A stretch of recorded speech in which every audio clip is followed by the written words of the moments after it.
नमस्कार, career launcher के daily bulletin में आप सभी का स्वागत है। आज हम बात करते हैं रत्नागिरी के प्री हिस्टोरिक आर्ट के बारे में।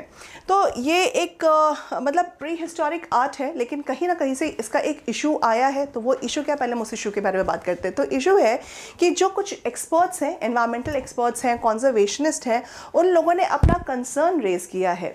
क्यों कंसर्न रेस किया? कंसर्न रेस किया क्योंकि अभी रत्नागिरी में एक मेगा ऑयल रिफाइनरी जो कि बारसू विलेज में है, महाराष्ट्र का रत्नागिरी डिस्ट्रिक्ट जहाँ पर बारसू विलेज है, वहाँ पर मेगा ऑयल रिफाइनरी बनाने का प्रपोजल दिया गया है। अब उस प्रपोजल की वजह से जो वहाँ की स्थानीय जो आर्ट हैं, जो आज हमारे लिए हम कह सकते हैं कि हमारी एक धरोहर है, सो उस धरोहर को कहीं ना कहीं क्षति पहुँचने वाली, क्योंकि वहाँ पर ऑयल रिफाइनरी का काम शुरू किया जाएगा। इसके लिए जो प्री हिस्टोरिक आर्ट है, जो हम जिस धरोहर की हम बात कर रहे हैं, तो उस प्री हिस्टोरिक आर्ट को कुछ खतरा ना हो, क्योंकि अगर ऑयल रिफाइनरी होगी वो पूरा बिल्डिंग गवर्नमेंट के अंदर चला जाएगा या प्राइवेट के अंदर चला जाएगा, और फिर वहाँ पे जो भी काम होंगे तो कहीं ना कहीं हमारी जो आर्ट है वो लॉस्ट हो सकती है।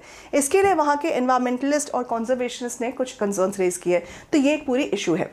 इसके अलावा अब ये रॉक आर्ट है क्या? सो इस रॉक आर्ट का नाम है जियोग्लिफ्स। ओके, इसको हम बोलते हैं जियोग्लिफ्स या पेट्रोग्लिफ्स। जियोग्लिफ्स या पेट्रोग्लिफ्स प्री हिस्टोरिक आर्ट को हम बोलते हैं। अब जैसे हमारे इतिहास में हम इंडिया की बात करें, सो इंडिया में जो प्री हिस्ट्री होता क्या है? प्री हिस्ट्री वो समय है, जैसे हिस्ट्री का मतलब होता है वो समय जिसके बारे में, history is the study of past, लेकिन वो स्टडी ऑफ पास्ट हम कैसे करेंगे जब तक हमारे पास कुछ लिखित ना हो। तो जो भी हमारे पास लिखित में कुछ रिकॉर्ड्स हैं या डॉक्यूमेंट्स हैं, उस डॉक्यूमेंट को पढ़ के जब हम अपने इतिहास या अपनी पुरानी चीज़ों के बारे में जानते हैं, उसको इतिहास बोलते हैं या हिस्ट्री बोलते हैं। प्री हिस्ट्री वो टाइम पीरियड है तो हमारे इतिहास का हिस्सा, लेकिन उसके बारे में लिखित में कुछ मौजूद नहीं है, तो उसको प्री हिस्ट्री इस आधार पे हम मानते हैं क्योंकि हमारे पास कुछ दूसरे एविडेंसेस है, जैसे उन लोगों ने क्या चीज़ों का इस्तेमाल किया, अगर हमें वो एविडेंसेस मिल जाए, या उनका जो आर्ट था जैसे पेंटिंग्स, वो हमें एविडेंसेस मिल जाए, तो वो हमारे प्री हिस्ट्री का हिस्सा है, क्योंकि हमारे पास उसमें लिखित में तो नहीं है। तो यहाँ पर जो प्री हिस्टोरिक आर्ट है, या जियोग्लिफ्स भी या पेट्रोग्लिफ्स भी हम उसको बोल रहे हैं, तो ये पेट्रोग्लिफ्स या जियोग्लिफ्स यही है जो हमारे प्री हिस्टोरिक टाइम पीरियड से संबंधित है। ऑलराइट, ये रत्नागिरी के डिस्ट्रिक्ट में मिला। अब क्या है इसमें? सो ये pre historic rock art form का हिस्सा है, और रॉक आर्ट फॉर्म है जिसको जो लेटराइट प्लेटू है। लेटराइट प्लेटू क्या है? लेटराइट एक सॉइल टाइप है जो कि बहुत ही सख्त होती हैं, और जो ईंटें, जो बिल्डिंग के लिए जो ईंटों की ज़रूरत पड़ती है, तो उन ईंटों, जो लाल रंग की जो ईंटें होती है, वो लेटराइट सॉइल से ही बनती है, क्योंकि काफ़ी मजबूत होती है। उससे बारिश होती है, बारिश में वो मिट्टी बहुत ज़्यादा सख्त हो जाती है, और इस वजह से उसको ईंटों के बनाने के लिए उसका इस्तेमाल किया जाता है। सो ये लेटराइट प्लेटू के ऊपर जो उसका सरफेस है, ऊपरी परत है, उसके ऊपर ये आर्ट बनाया जाता है। इसके अलावा उसको बनाने के कुछ तरीके होते हैं। तरीका क्या है कि जो उसका अपर पोर्शन है उसको कार्व आउट कर लिया, या उसमें कुछ इचिंग करके उसको बना दिया, उसको एच जिसको हम बोलते हैं कि उसमें कुछ कुरेद करके या फिर लाइन ड्रॉ करके, इस तरीके से कुछ तरीके हैं जिन तरीक़ों से वो पेंटिंग्स बनाई जाती हैं। इसके अलावा जो रॉक फॉर्म है वो किसी भी फॉर्म में हो सकती हैं, जैसे एचिंग हो, या फिर कप मार्क हो, या रिंग मार्क हो। तो किसी भी तरीके का, किसी भी शेप का ये रॉक आर्ट हमें देखने को मिलता है। इसके साथ साथ आप यहाँ पर देख सकते हो, ये एक एग्जाम्पल मैंने लिया है पिक्चर के फॉर्म में। सो रत्नागिरी जियोग्लिफ्स के बारे में कुछ चर्चा हम करेंगे कि रत्नागिरी जियोग्लिफ्स आखिर हैं क्या। जैसा मैंने बताया कि ये लेटराइट प्लेटू के ऊपर बना हुआ है।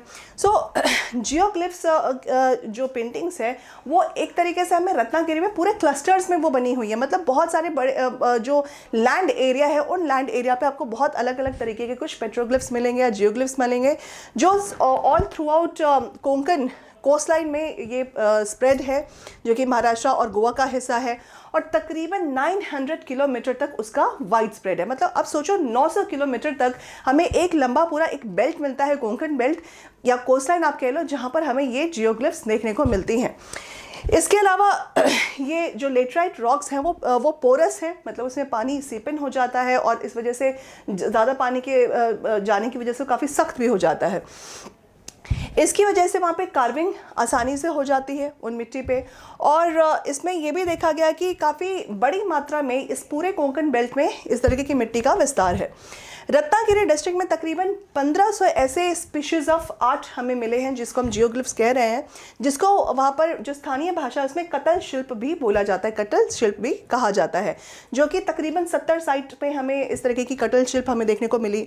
इसके अलावा जो फिगर्स हैं, मतलब अब पेंटिंग अगर हम करेंगे तो उसका कोई सब्जेक्ट होना चाहिए, कोई थीम होना चाहिए। तो उन्होंने बहुत अलग अलग तरीके के थीम्स लिए, जैसे कि ह्यूमंस या animals. So human being, animal, animals में भी deer, elephant, tiger, monkey, wild boar, इसके अलावा rhinoceros, hippopotamus, cattle, pig, rabbit, monkey. So मतलब वो सभी एनिमल्स जिनसे कहीं ना कहीं वो रोज़ मिलते थे या उनको देखते थे, तो उनकी कुछ पेंटिंग्स उन्होंने बना के रखी है। इसके साथ साथ इन जानवरों के अलावा कुछ हमें रेप्टाइल्स या एम्फीबियंस के भी पिक्चर्स देखने को मिलते हैं, जैसे टॉर्टाइज हुए, एलिगेटर्स हुए, या एक्वेटिक स्पीशीज़ हुई, फिश हो गए, या फिर जो बर्ड्स हैं जैसे कि पिकॉक, तो इनके भी हमें पेंटिंग्स देखने को मिलती हैं। तो सबसे महत्वपूर्ण बात यह कि क्योंकि ये लैंड सरफेस के ऊपर बनाई गई है, लैंड सरफेस का इस्तेमाल किसी और चीज़ के लिए किया जाएगा, जैसे कि हमने बताया कि वहाँ पर ऑयल रिफाइनरी बनने वाली है, तो उसमें जो हमारा ये रॉक है कहीं ना कहीं आगे जो भी अगर उनको बनाने के लिए कुछ बिल्डिंग्स बनाई गई, कुछ मशीनरीज लगाई गई, तो ये पेंटिंग्स लॉस्ट हो सकती हैं। इसीलिए इसको कॉन्जर्व करना बहुत आवश्यक है और यही मुद्दा अभी उठाया गया है। सो इस खबर में बस इतना ही। अगले खबर में हम मिलेंगे, तब तक के लिए धन्यवाद।